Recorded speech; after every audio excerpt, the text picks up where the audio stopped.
What's up, surf fans? This is Ted Indo with the EpicTV Surf Report. I'm not gonna lie to you, the last week has been pretty boring in surfing, so we're gonna turn to one of the perennial favorites of this watery world and talk about sharks. A couple weeks ago, I received an email from a reader named Stan Gesnell, who's a local surfer on Reunion Island. And he's a little bit worried about the way that the shark topic and the topic of shark attacks has been addressed in the wider media. On en a beaucoup parlé, il y a eu 6 attaques de requins, dont 2 mortelles en 8 mois. Les plages ont été désertées, les clubs de sport aussi, et des mesures inédites, vous allez le voir, ont été prises pour tenter de repousser les squales. As you might expect, the situation on Reunion has become an almighty clusterfuck of competing agendas. Things started off badly when local surfers and fishermen got together and had a vigilante shark call, basically blaming the problems of the island on the local marine sanctuary and also the fishing farms that have sprung up around there. The government reined them in, but then this summer it banned surfing on a lot of the beaches and then instituted its own shark call, which, as you can imagine, has sent some pretty mixed messages. The soundtrack to all of this has been the insipid whining of global publicity groups.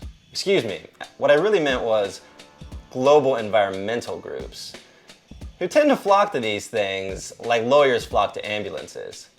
Of course, they've been hanging about the scene, spreading lots of ideas and putting their agendas out. But the agendas seem more geared to getting donations than they do to actually solving the problem of shark attacks on Reunion. Things have gotten so bad that even Sea Shepard has showed up. Or maybe things have gotten so bad because Sea Shepard has showed up. Either way, the environmental group has done their best to exacerbate what was already a pretty touchy situation by coming in and slinging around a lot of unfounded rumors and even some insults. They went so far in a statement as to call a group of local surfers a vengeful, frightened pack of sissified wimps. It's one of the enduring mysteries of this world that all the statements by Sea Shepard seem to be written by angry 6-year-olds. My hunch is that they do it because it brings the publicity, and with the publicity brings the money. Let's be real now. Keeping Paul Watson fed and watered, that ain't no cheap task. Yeah, we're badass. Islands are funny places. They're exposed to the wonders and the ravages of nature in a way that the rest of the globe really isn't. So despite all their beauty and utopianism, they're still a stark reminder that this world's really big, and we as humans don't quite have it under control. Diseases, calamities, and in this case, apex predators, can make life nasty, brutish, and short.